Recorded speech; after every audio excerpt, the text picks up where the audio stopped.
বরাবরের মতো আবারও চলে আসলাম আপনাদের মাঝে নতুন আরেকটা প্রোগ্রাম নিয়ে।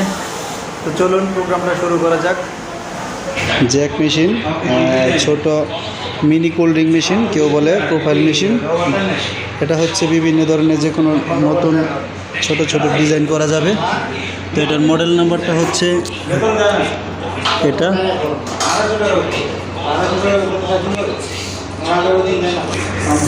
তো এটা প্রোগ্রাম কিভাবে তৈরি করতে হয় এটা আমি এখন আপনাদেরকে দেখাবো। তো মেশিনটা খুব কিউট, সুন্দর। প্রথমে আমি মেশিনের সুইচটা, পাওয়ার সুইচটা অন করব। এটার মনিটরটা খুবই আনকমন, অনেক সুন্দর। লেভেলের একটা প্রোগ্রাম তৈরি করে দেখাবো, ডিজাইন। তো প্রথমে আমরা মেশিনটা সুইচ দিলাম। এখন মেশিনটা আগে রান করতে হবে, রান না করলে প্যাটার্ন বানানো যাবে না। তো রান করতে হলে প্রথমে এটাতে ক্লিক করতে হবে। তো এটাতে ক্লিক করে দেব। ক্লিক করে দিলে মেশিনটা রেডি হবে। তো রেডি পজিশনে আসছে। তো রেডি পজিশনে আসলে আপনারা এখন মনিটরে চলে যাই। প্রথমে আমরা মেনুতে ঢুকব, মেনুতে প্রবেশ করব, তারপরে এডিট। এখন এই লেখাটাতে ক্লিক করব, তারপরে ইয়েস। এখন যে কোনো একটা নাম দিয়ে দিতে হবে এই জায়গায়। যা আমি একটা নাম দিয়ে দিচ্ছি, নাম আমি দিয়ে ওকে দিলাম। ওকে দেওয়ার পরে এরকম একটা ইন্টারফেস আসবে। তো আপনি মূলত নিডেলটা কোন জায়গায় স্টপ পজিশন করবেন সেই জায়গাটায় নিতে হবে। তো আমি একটা প্যাটার্ন দিয়ে নিই। তো আমি একটা প্যাটার্ন ঢুকিয়ে নিতেছি। তো আমি এই যে এই জায়গাটা, এই জায়গাটার ভিতরে একটা ডিজাইন তৈরি করব। তো আমি এই জায়গাটায় নিডেলটা এই কর্নারে আনবো। তো আনতে হলে এই জায়গায় যে বাটনগুলো দেওয়া আছে এটা দিয়ে আপনারা প্রথমে ওই পজিশনে নিতে হবে। আর এই জায়গায় যদি প্যাটার্নটা না ধরে তো আপনারা এটা দিয়ে ফিটটা প্রেশার দিবেন। তো এই প্রেশার দিলে ফিটটা বসে যাবে। এখন আপনারা নিডেলটা পজিশনে নিয়ে যাবেন।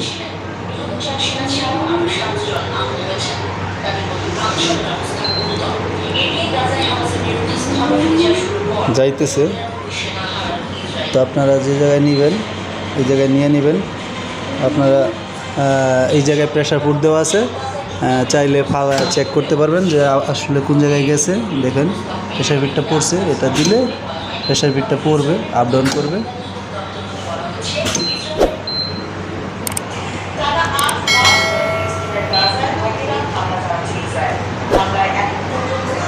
তো একবারে কর্নারে চলে আসছি। তো এই জায়গায় আমি নিডলটা স্টপ পজিশনে রাখবো।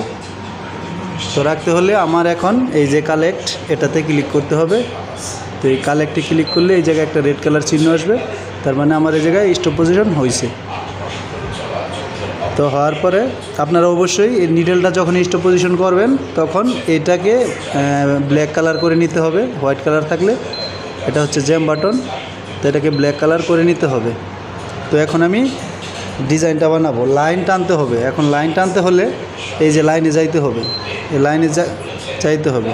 তো লাইনে গিয়ে এখন আমি এই বাটনগুলো দিয়ে ডিজাইনটা বানিয়ে নেব।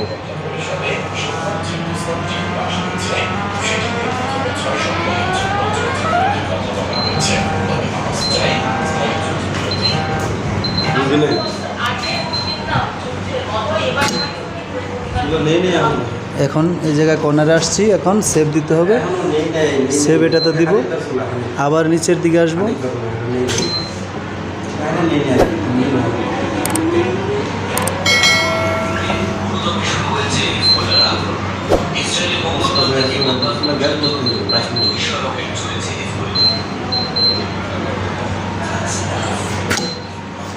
তো এখন এই জায়গায় সেভ দিব।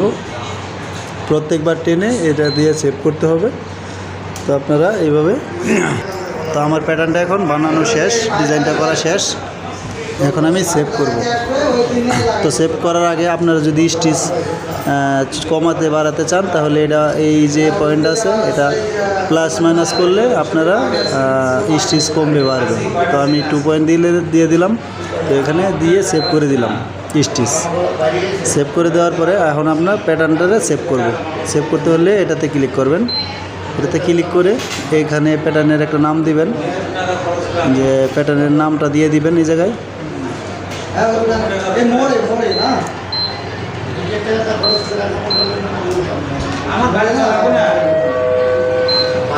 তো এরকম প্যাটার্নের একটা নাম দিয়ে সেভ করে দিবেন। সাকসেসফুলি সেভ হয়ে গেছে অলরেডি। তো এখন আমি এই প্যাটার্নটা চালাইতে হলে এখন রিটার্ন যেতে হবে। এই যে রিটার্নে ক্লিক করবেন। রিটার্নে ক্লিক করলে প্যাটার্নটা আমার রেডি হয়ে গেছে। তো এই প্যাটার্নটা আমি এখন কাজ করতে পারবো, রেডি হয়ে গেছে। তো এখন হোমে চলে যাব। হোমে গিয়ে এই যে প্যাটার্নটা আমি তৈরি করছি এটা হচ্ছে এই প্যাটার্নটা। তো আমি চাইলে এখন চেক করেও দেখতে পারবো। তো আমি চেক করে দেখি একটু এই প্যাটার্নটা চেক করে দেখতে পারবো। দেখেন আমি এই প্যাটার্নটা তৈরি করছি, এটা চাইলে আমি চেক করে দেখতে পারবো। ফিট বসায় দেখতে পারবেন। দেখেন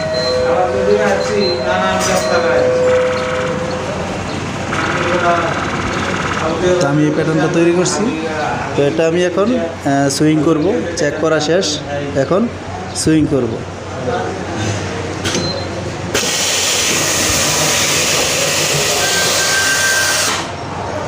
তো সুইং করতে হলে প্রথমে ফিটটা বসাইয়া প্রেশার ফিটটা বসাইতে হবে। এটা দিয়ে প্রেশার ফিটটা বসাইতে হবে, বসিয়ে প্যাটার্নটা বসে যাবে। তারপরে এখন আমরা সুইং করব। সুইং করতে হলে এই সবুজ বাটনে চাপ দিতে হবে। এটাতে দেখেন সুইং হচ্ছে।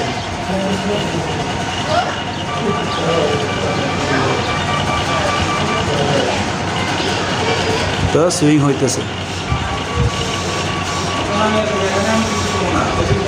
তো আমার ভিডিও এই পর্যন্তই। তো আমার চ্যানেলটা যদি ভালো লাগে অবশ্যই চ্যানেলটা সাবস্ক্রাইব করবেন। আর নিত্য নতুন ভিডিও পেতে হলে অবশ্যই পাশে থাকা বেল আইকনটা বাজিয়ে দিবেন যেন পরবর্তী ভিডিও পেতে পারেন। তো আমার ভিডিও এই পর্যন্তই। আল্লাহ হাফেজ।